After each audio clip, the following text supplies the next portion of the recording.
ভালো কিছু আমাদের দুঃশাসন থেকে মুক্তি পেতে হলে অবশ্যই নিজেদের অনেক কিছু স্বার্থ, অনেক কষ্ট, শ্রম হয়ে থাকে, সেখানে জলাঞ্জলিত হয়।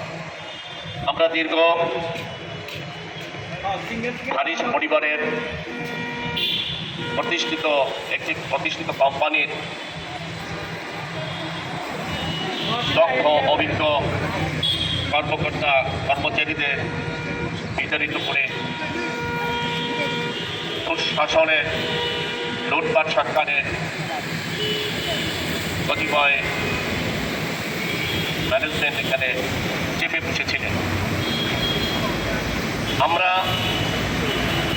তাদের অবসানের লক্ষ্যে এই হারিস পরিবারকে তাদের হাত থেকে রক্ষা করার জন্যই বাংলাদেশের 40 লক্ষ গ্রাহকের পাওনা তাদের কাছে পৌঁছে দেওয়ার লক্ষ্যেই আমাদের এই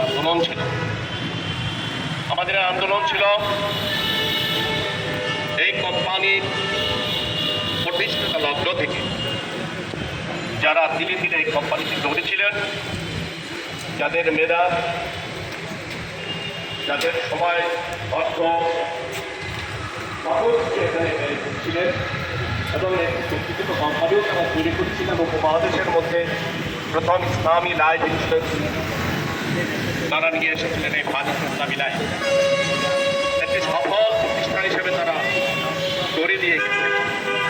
আর সেই প্রতিষ্ঠানটাকেই তারা দখল করে দিয়েছিলেন। আমরা সেই প্রতিষ্ঠা লগ্নের কর্মকর্তা কর্মচারীগণ যাদের হাত ধরে এই প্রতিষ্ঠাতা পেয়েছিল, তাদেরকে ছাঁটাই করে তাদের মন মতো দুর্নীতিবাজ কর্মকর্তা ব্যবস্থাপনা কর্তৃপক্ষ বসিয়েছিলেন। আমরা এই গ্রাহকদের স্বার্থে বাংলাদেশের অর্থনৈতিক ব্যবস্থা উন্নয়নের লক্ষ্যে আমাদের এই আন্দোলন ছিল। আলহামদুলিল্লাহ, আমরা আজকের এই 10ম দিনে এই রাজপথে তাদের অবসানের একটি দ্বার প্রান্তে পৌঁছে গেছি ইনশাআল্লাহ। আর বেশি সময় নেই, তাদের কাছ থেকে আমরা দায়িত্ব বুঝে নেব। আমার প্রতিষ্ঠাতা ডাইরেক্টররা দায়িত্ব বুঝে নেবে। আমরা সেই প্রতিষ্ঠাতা ডাইরেক্টরদের সুস্থতা কামনা করি। আল্লাহ তাদেরকে সেই 2000 সাল থেকে যেভাবে তাদের এই প্রতিষ্ঠানকে দাঁড় করিয়েছিলেন, তাদেরকে সেই শক্তি, সেই মানসিকতা আল্লাহ তাদের দান করুক এবং বাংলাদেশের 40 লক্ষ মানুষের আমানত এই প্রতিষ্ঠানে তারা আমাদের তাকিয়ে আছেন। আমরা এই আন্দোলনে যারা ইনশাল্লাহ তাদের সেই সফল তাদের হাতে পৌঁছে দেব। আমরা সুষম এবং সুস্থ একটি ব্যবস্থাপনাও আমরা এই আন্দোলনের মধ্যে উপহার দেব ইনশাআল্লাহ। ভবিষ্যতে আমরা চেষ্টা করব আমরা যাতে এই শাসন থেকে যেন আমরা মুক্ত থাকি। আমাদের এই কোম্পানিকে হাত দিবে যে পরিচালনা পর্ষদ ছিলেন, তারা এখনো কিন্তু তারা বিভিন্ন ষড়যন্ত্রের সাথে যুক্ত আছে।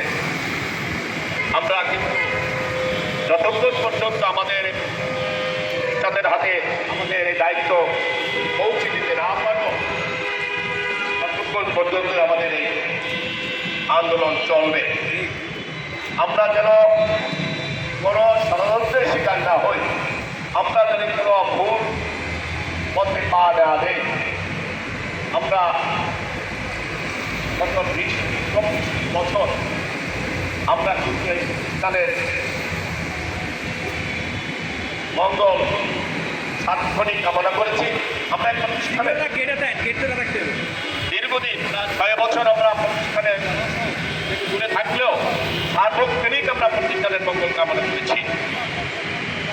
আমরা আমাদের এখানে যাওয়া শুধু একটাই, আমরা 2000 সালের যে আমাদের মূল মালিকরা ছিলেন, আমার সেই ছাত্রদেরকে আমরা আবার ফিরে পেতে চাই। তাদের মাধ্যমে আমরা সেই সুন্দর একটি ব্যবস্থাপনা প্রতিপক্ষ আমাদের কর্মকর্তা কর্মচারীদের মধ্যে সুন্দর সেই মনের এবং বন্ধনের সৃষ্টি করতে চাই। আমরা আমাদের একত্রই প্রতিজ্ঞা হবে, আমরা যদি একটু স্বচ্ছ এবং সুন্দর সেবার মাধ্যমে আবারও আমরা বালিশের সেই সুন্দর দিনগুলি নিয়ে আসতে চাই। তো আজকের এই সকালেই আমরা আমাদের আন্দোলনের সূচনা করছি। আমরা প্রতিদিন সকাল 4টা থেকেই আমরা এখানে আন্দোলন করে যাচ্ছি। আমরা আগামী দিনেও আমাদের যে কোনো সমস্যায় আমরা ঐক্যবদ্ধ থাকবো এবং আমরা আমাদের এই যে আমরা রাজপথে আমরা ডেভেলপমেন্ট এবং দেশ কর্মকর্তা ফল যারা আমরা আছি, যারা বিপরীত বঞ্চিত, তারা সার্বক্ষণিক ঐক্যবদ্ধ থাকবো। ইনশাআল্লাহ অবশ্যই আমাদের এই গণবাসনা আল্লাহ পূর্ণ করবেন এবং আমরা কিছু সময়ের মধ্যেই আমরা ভালো কোনো সংবাদ পাবো। আমরা সেই কামনায় করছি। সকলকে ধন্যবাদ। সবাই ভালো থাকেন। আসসালামু আলাইকুম।